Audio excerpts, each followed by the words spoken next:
Na yung iyong parcel, buksan mo. Oh, galing yan Shopee. Oh. Yan yung pina-order mo sa akin. Sabi mo, ikaw ay, ano yan? Ang tawag na dyan? Yung silindro, ha? Harmonica. Ayan. Ayan, guys. May harmonica si nanay. Yan ay kanyang tutugtugin. Ewan ko kung marunong pa. Hindi ko pa kaya ngayon. Baka Hindi, sampulan mo lang. Sampul lang. Kasi sabi niya marunong daw siya yan. Pero magpa-practice siya. Patingin ay, patingin. Harmonica. Ayan. Buksan mo na, Nay. Buksan mo na. Yan ang hilig nilang tugtugin. tanong na nga ako ugan kay ano. Organ, meron andun. May 1,000. 1919. 1,000? 1,900.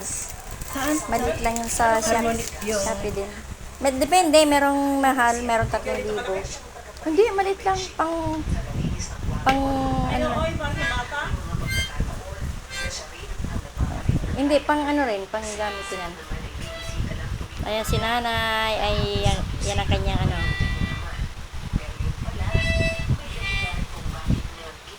Tugtog ka nga ini ng ano, yung isang kanta na ano. Sample lang, Bahay Kubo. Laksan mo.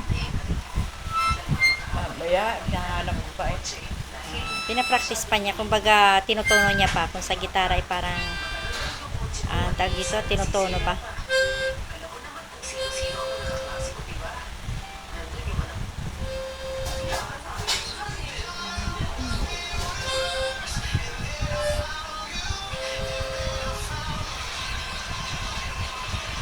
May pa rin yun eh.